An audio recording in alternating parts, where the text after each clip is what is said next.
کیا؟ فلسطینیوں سے رشتہ کیا؟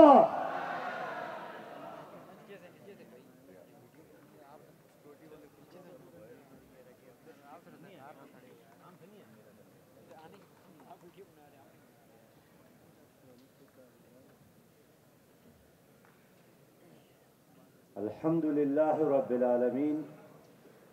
والصلاة والسلام علی رسولہ الکریم اما بعد اعوذ باللہ من الشیطان الرجیم بسم اللہ الرحمن الرحیم یا ایہا الذین آمنوا ما لکم اذا قیل لکم انفروا فی سبیل اللہ اثاقلتم الى الارض رضیتم بالحیاة الدنیا من الآخرہ فما متاع الحیاة الدنیا فی الآخرة الا قلیل الا تنفروا يعذبكم عذابا علیما وَيَسْتَبْدِلْ قَوْمًا غَيْرَكُمْ وَلَا تَضُرُّهُ شَيْئًا وَاللَّهُ عَلَى كُلِّ شَيْءٍ قَدِيرٌ۔ اور اے لوگو جنہوں نے ایمان لایا ہے،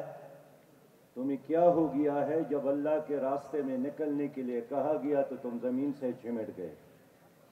کیا تم نے دنیا کی زندگی کو آخرت کے مقابلے میں پسند کیا ہے؟ اور یہ دنیا کی زندگی آخرت کے مقابلے میں کچھ بھی نہیں۔ اگر تم لوگ اللہ کے راستے میں نہیں نکلے، اللہ تمہیں درناک عذاب دے گا اور تمہاری جگہ ایک اور قوم اٹھائے گا۔ اس فیصلے پر آپ اللہ کو نقصان نہیں پہنچا سکتے۔ اللہ تعالیٰ ہر چیز پر قادر ہے اور غالب ہے۔ صدق اللہ العظیم۔ واجب الاحترام قائدین ملت اور اس عظیم شان کنونشن میں شریک میرے بہت ہی قابل احترام پرجوش پرعزم میرے بھائیوں اور دوستوں، سب سے پہلے میں ان بزرگوں کا شکریہ ادا کرتا ہوں جنہوں نے اس مجلس کا انعقاد کیا۔ جناب حنیف جلندری صاحب نے بھی، اور جناب علامہ ساجد میر صاحب نے بھی، جناب منظور صاحب نے بھی، اور باقی دوستوں نے بھی۔ مجھ سے پہلے شیخ الاسلام نے، مفتی تقی عثمانی صاحب نے خطاب فرمایا ہے، اور وہ خطاب نہیں تھا، وہ فتویٰ تھا، اور فتویٰ اور فیصلے کے بعد ایک ہی کام رہ جاتا ہے کہ اس پر عمل کیسے کیا جائے، اس کی تائید کرنا، اس کو نافذ کرنا، اس کو ریئلٹی اور حقیقت بنانا، اور یہ نہ ہو کہ ایک فتویٰ آ بھی جائے اور وہ پانی پر لکیر ثابت ہو جائے۔ نہیں، آج اگر انہوں نے فتویٰ دیا ہے کہ اگر ہم دیکھتے ہیں کہ فلسطین پر حملہ ہوا ہے، اسلامی سرزمین پر قبضہ ہوا ہے، مسلمانوں کا قتل عام جاری ہے، اور آج اسماعیل ہانیہ صاحب نے بتایا بھی کہ ان گزشتہ 61 دنوں میں 20,000 سے زیادہ لوگ شہید ہو گئے ہیں، تو حضرت علامہ مولانا تقی عثمانی صاحب نے فرمایا کہ جہاد فرض ہو گیا، اور سب سے پہلے ان لوگوں پر جو وہاں قریب ہے۔ اگر اس نے یہ فرض نہیں نبھایا تو پھر اس کے بعد کے لوگوں پر۔ میرے محترم بھائیوں، صحیح بات یہ ہے، محترم نے نصیحت بھی کی کہ حکمرانوں پر کوئی تنقید نہ ہو، نہیں کرتے، لیکن میری ضمیر گواہی دیتی ہے کہ فلسطین پر اسرائیل نے جو ظلم کیا، اس ظلم میں جتنا اسرائیل کا اور امریکہ کا ہاتھ ہے، اتنا ہی ہاتھ ان بیمان بے ضمیر حکمرانوں کا ہے جنہوں نے خاموشی اختیار کی ہے۔